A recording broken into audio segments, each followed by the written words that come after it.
Alex Waiswa Mufumbiro wagwe tuli naye mu myuka wa mugezi wa kibiina kya National Platform atuli Busogeno aina ebigambo byatuusa eri bannayuganda akasooke tumufune abibagambe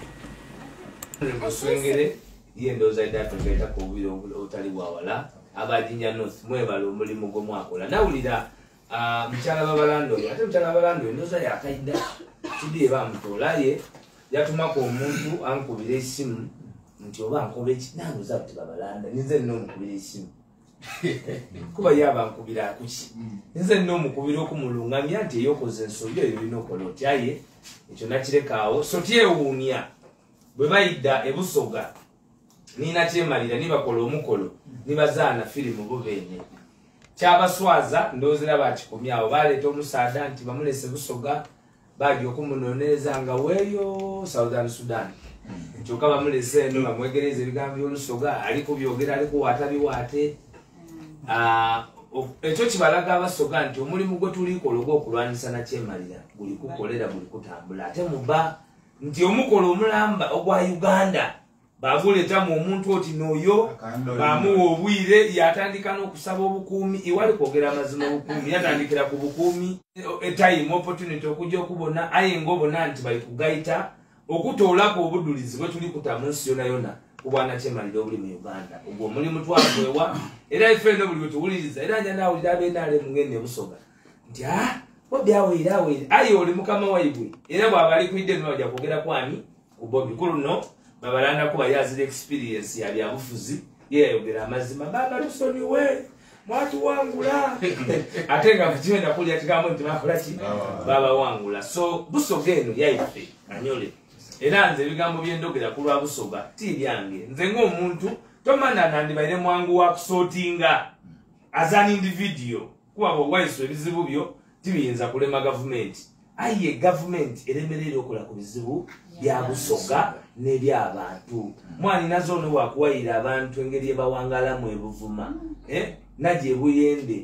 eyo egimukola balanda yava ng'okugema n'engege omuntu agema engege ye yaja yavuba engege yajoza era kuba mukawoowo yamala okujooza yagisiba mu kaveera yamala ogisiba mu kaveera yagita mu nsawo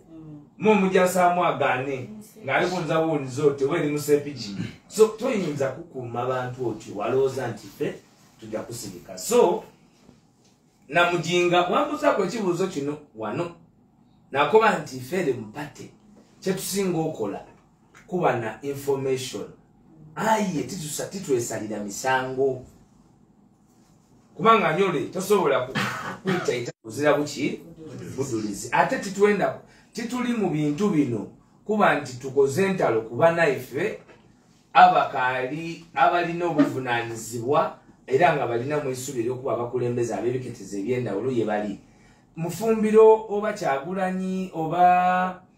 mwani naze honorable member wa Buvuma batakulimba nti ajja kuba MP wa Jinja East abe MP wa Jinja West abe president be tukola kyetweta devolution of power so bwe bawa mandate eyo bwa president baji wa Kyagulanyi center kyova bona wano mu Busoga MP tulina yatya aye Bobby yakuba buli wamu zinagema kyakuti aye nga polling station nga bolindo ngulina lindikinira ku makina ga president nguli mwatola mu idwaliro kubanga president yakubanga lenje etya mpamvu so abantu balo twena obuweereza bwaife ku presidential level tulina okugoberera guidance y'omuntu Abannayuganda gwe beesiga kiri otusaawa ddi n'ebuvuma abantu beesiga nti Susan naaba asitula obubaka bwaibwe okubutwala muki mu parliament nga baidi nti Susan bw'aba alikolagana ni president Uganda MP yake ebuvume bekoze eki ebeidwire so obwesige buno obuwole twategeera nti bujja kuba n'obuzibu omuntu obw'eidinda nenda mwidukire nti eidinda wano abasoka tubaire n'enkizo ku bintu bya National Unity Platform kuba olwekobaana olwasooka olwana bannabyabufuzi ba NUP kubanga mwali mu endowooza nti abantu batajja mu parliament era nga abaka ba parliament amaze okuwangula nga tibayidde oba ekibiina kijja kubaikiriza okola ki okujja okulayira twatyama ng'ekibiina titwatyama wantu wandi twatyama wano ku Jinja Resort era eyo gye baleeta the Nile Resort NUP declaration resolutions need no 1 tyababaka balayire 2 local government deforming kubanga twalina ebiketeze ebindi nga ni ku local government buli kimu tukoze eki tukiwangwire aye nga ni mu kifo nga idinda ni Kasolo akoze eki buti nga 1 NUP nenda mutegeere tuli kukuza abakulembeze for a better Uganda n'okubateekateeka nti Susan buti wano akalikola buweereza bwe tuli musuubiramu obuweereza obukulu ajja kubuweereza nga NUP eri muki mu government so esaawa dino bwe tubanga tulina we tumutayire waire waliwo amawa waire waliwo ebisomooza tumutaawo aye nga tuli kumuteekateeka ebikemo abe nga asusumuka aba omukulembeze ow'endawulo nti neene mu bisiriko yaliyo ni ku museetwe ali kuweereza bukalamu awo we twasinziira twakoba nti abakulembeze baffe balayire aye nga tuyidi nti n'okulayira kw'abakulembeze kulimu ebizogoba nnyo eri ebikemo twamala ebbanga n'enaku nga tuli kwesomesa ebikemo ebiri mu palamenti ebikemo ebiri mu bukulembeze kyekikemo ekisooka bugubuzi ekikemo ekyokubiri ssente Yoweri Kaguta Museveni nti ajja kuddireeta mu ngeri yonna yonna nenda abasoga mwidukire nti twali tumubwoine ng'aguza abembi twali tumubwoine ng'aguza aba social media twali tumubwoine ng'aguze bannakatemba twali tumubwoine ng'era aguze bannabyabufuzi aba NRM n'ababaire niffe basupporting ye ku ngeri ya Kyagulanyi twategeera butegere nti n'ababaka ba parliament n'abakulembeze baffe oba ali kugula mwembi anaalaba kusosonia Susan Bugambo Susan kankuwe MP y'olumuke kasandidde kuwabwire atoyidire mukanzu twabibakobera twakoba nti be bano abantu baffe bajja kusobola okuweereza era nenda okuwa report nti local government waewaawo tulina mu obuzibu aye tusikoowalinze hayire nga abakulembeze baffe tibazaanire mu ssente damu waki wamusolo nti bali kuddinaagaana babaire cautious ate babaire report ya permanent secretary wa government yeno yayiba obululu aye nga yali technical eyo ni report yalina ku meeza ye performance ya NUP local government buti MPs ekiko dino dakubirizibwa oidali alidi kubirizanga Honorable Mathias Mpuga Deputy President Buganda kuba mtwaba ntu ababingamu okay mwasirika mulusirika after bwe okuteesa okwo kuwa twakube ekirayiro ekyo bana Uganda mwena n'abannamawulire mwaliwo ekirayiro ekyo kyali kikugira abakulembeze baffe ekisooka obutagemanga ssente da Museveni mu foomu yonna yonna obadde apapo obadde ayero obadde adola obadde ayindiya nga okukugema ngaye diri mulama eboneka nti nakyemalira n'adirese ogwo musango era kikibi nkyetentya mu lusomo kive obunga kyawukana kitya ne ssente edimanikwa n'amateeka edibaweebwa kasitokobye edimanikwa essente edimanikwa n'enkozesa yaado omuntu aba akwidi kubanga edo diri mu maki kimateeka era bwe tuba tukusindika nti gyoba memba wa parliament twali twidde bulungi nti buli memba wa parliament bajjamu miliyoni 2 da motoka twali twidde nti buli MP bajja kumuwa omusaala miliyoni 6 n'edigwamu twali twidde nti buli MP bajjamu allowance emusobozesa okukola emiki kuba esente edo dibisibwa mu budget era diri mu constitution ya Uganda so twabalobera nti ederezira muntu wali owulire ku ngandide ku radio nsuzale bamusasulira omusaala ngandi bamave wali owulire ku ngandi kulira allowance nti bamuwa editi be kubanga edo diri muki twakoba nti esente yona ey'omuwoomusolo yebaleeta mu lugezigezi eyo mutagigemaako kubanga mukubisa ekisanda baleeta sente y'omuwoomusolo bagulirira abaka ba parliament so twali tulina yetuva okutaawa ebintu bino then balayira values the national unity platform integrity discipline reliability fidelity inclusiveness and service bana bakuweberayo twena kila kitu Kagabo yagenda milioni 4. Buli omu oli kunfuna twatuuka twaja mu lukiiko olukiiko lwe twatyamamu butitugire ku miliyoni 4 kubanga obwire nina okusambyamu emiliyoni 4 bwe difuluma naida kuni wano twatyama ababaka ba parliament in fact n'abatyama mwabamu ababaka ni president lwaki titwenda kubata mu nkiiko dino dindi kubanga ababaka ba parliament lwaki osubjectinga honorable Susan kujamala mukuve mu byokunagana esente jamala ali kudaga alitambula ebigere eno nere ebujiri ngate omukoba nti olatwalira anayinza omugwambula akwati jamala mukuve twalere twala wasiwasi nakolaki nakobera ebikolaki ebiraku batyama era mu lukiiko olwo mulimu omubaka bamweta Tebandeke yayemerera yakuba nti bananze sente natwalire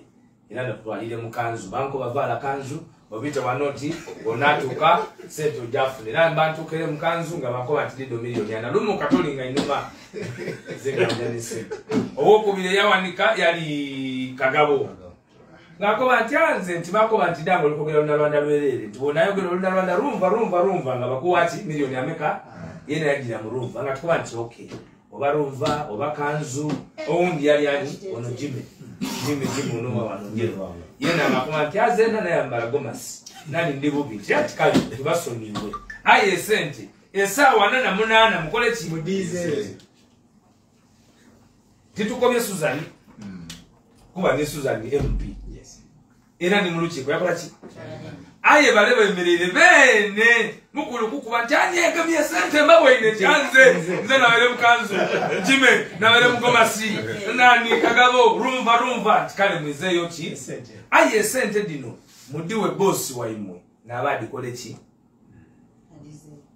Kagabo nga boss ngawalitegereza leader of opposition